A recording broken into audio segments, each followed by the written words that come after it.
అయితే అట్లా పోదు కదా ఎందుకు కొట్టాలి?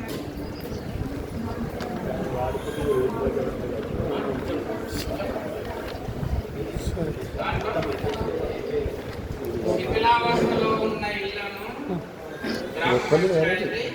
కూలగొట్టి దాన్ని నిలబడటం చేసే అధికారం ఉన్నది. కానీ ఎందుకు కూలగొట్టాలి? ఇలా పారిశుద్ధ్యానికి అది అడ్డంకి ఉన్నది, అందుకు కూలగొట్టాలి. ప్రధాన బాధ్యత మీరు ఏదైనా కానీ ఈ నాలుగే గుర్తుపెట్టుకోవాలి. ఊర్లో ఏం పని చేసినా నువ్వు ఏదో ఆడ ఆయన వచ్చి కంప్లైంట్ ఇచ్చిండు, ఇది నేను ఏం చేయాలి అనే దానికి ఇది నీ బాధ్యతలలో దేంట్లో వస్తుందో చూసుకోవాలి. పారిశుద్ధ్యానికి అడ్డం వస్తుందా, లేకుంటే చెట్లు నాటి సంరక్షించడానికి అడ్డం వస్తుందా, లేకుంటే వీధి దీపాలు వేసడానికి అడ్డం వస్తుందా, లేకుంటే ఈ ట్యాక్స్ పే చేస్తలేదు దానికి వస్తుందా? ఈ నాలుగులో ఏ దానికి ఇల్లు వస్తుందో చూసుకోవాలి. పాత ఇల్లు కూలగొట్టమని ఒక ఆయన కంప్లైంట్ ఇస్తాను, నేనే ఇస్తాను. నా ఇంటి పక్కన పాత ఉన్నది, నేను కంప్లైంట్ ఇస్తున్నా, ఇది ఇల్లు కూలగొట్టేసి నెలమంటం చేసి మంచిగా చేసి అని. ఎందుకు అంటున్నా నేను?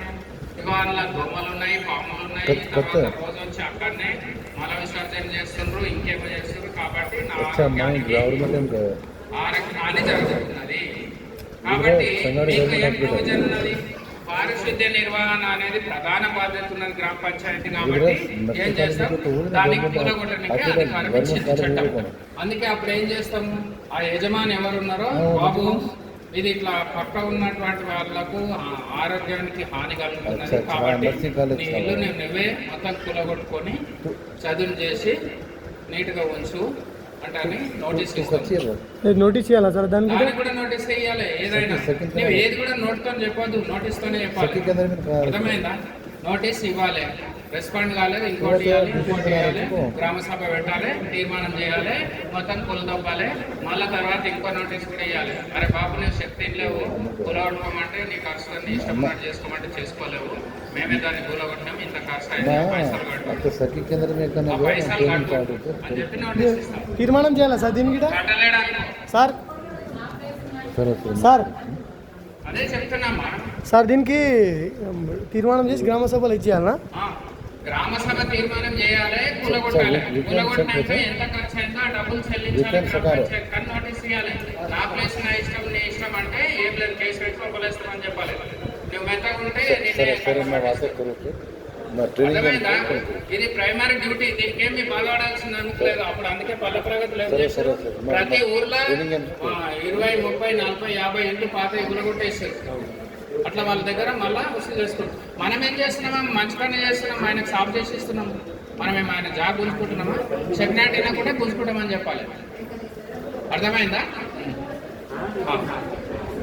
అయితే ఇది నెక్స్ట్ ఇప్పుడు చూడండి, ఇటువంటి నియంత్రణ అధికారాలు మనకు చట్టంలో ఏమున్నాయి, చట్టంలో ఏమున్నాయి చూడండి. నెక్స్ట్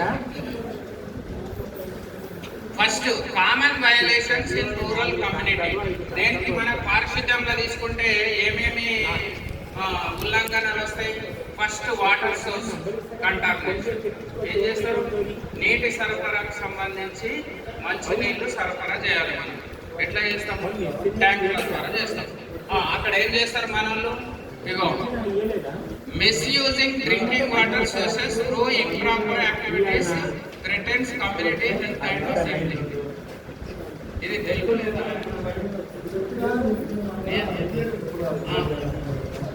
ఉందా?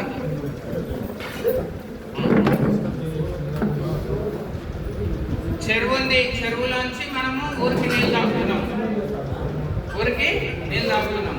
ఆయన ఏం చేస్తాడు? బలం తీసుకొచ్చి ఆ చెరువులో కడుక్కుంటాడు. అవునా కదా? అట్లా చేయొద్దు. బట్టలు మొత్తం బట్టలన్నీ తెచ్చి చెరువులే ఉంటున్నారు, అవన్నీ నీళ్ళు తాగాలి. మరి మన ఆరోగ్యం మంచిగా ఉంటుందా? ఉండదు. కాబట్టి ఇది కూడా ఉల్లంఘనే. అటువంటి వాళ్ళకు ఫైన్ వేసేటటువంటి అవకాశం ఉంది. ఫైన్ ఎంత వేయాలి? ఉన్నారు మంచిగా. నెక్స్ట్ అట్లనే తర్వాత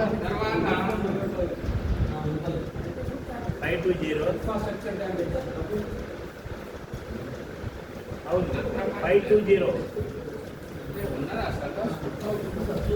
520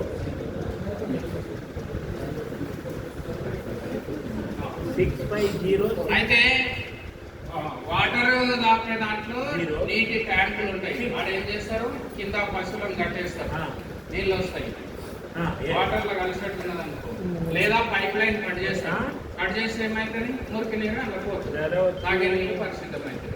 అట్లనే చెరువులో గంటలు పెట్టడం నీళ్ళు. తర్వాత ఏం చేస్తారు, ట్యాంక్ దగ్గర ఏమన్నా పైన లోపల ఏమన్నా వేస్తారు. అప్పుడు కూడా ఏమవుతుంది, కుక్కన పిల్లని వేస్తే ఏమవుతుంది, మనం తాగాల్సి వస్తుంది.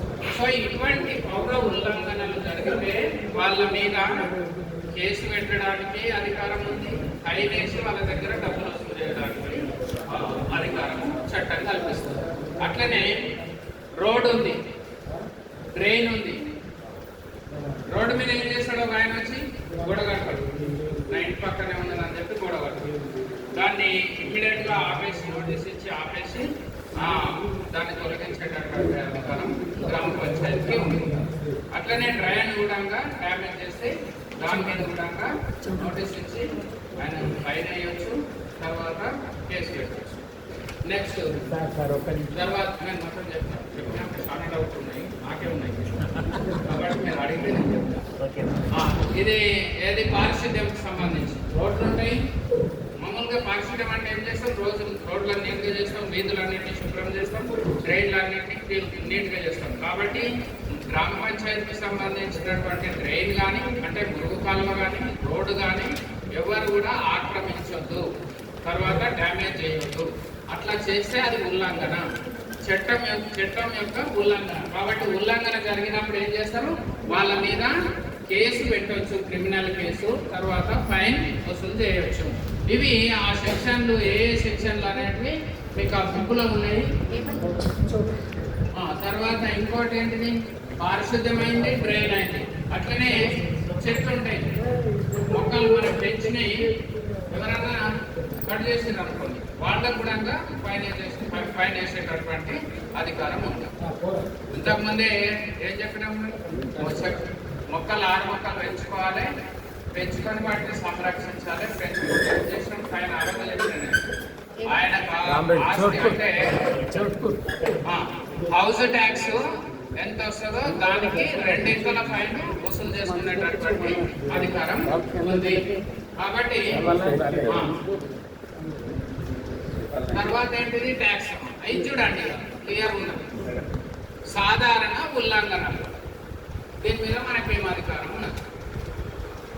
నీటి వనరుల కాలుష్యం అంటే సరికాని కార్యకలాపాల ద్వారా తాగునీటిని దుర్వినియోగం చేసేటప్పుడు సమాజం ఆరోగ్యము, భద్రతకు ముప్పు వాటిని ఇస్తుంది. కాబట్టి అది ఒక ఉల్లంఘన. తర్వాత మౌలిక సదుపాయాలకు నష్టం, రోడ్డును, డ్రైన్ను ఆక్రమణ చేసేసి లేదా తవ్వేస్తే అది కూడా ఉల్లంఘన.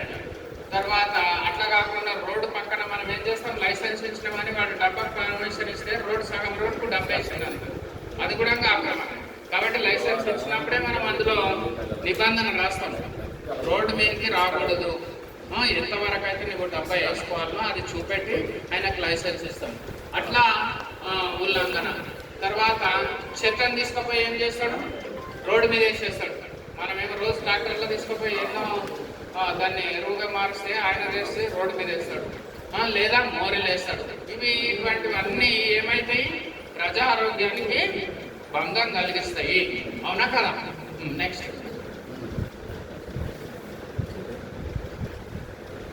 ఇప్పుడు ఈ చట్టం కింద నియంత్రణలు ఏమున్నాయి చూడాలి.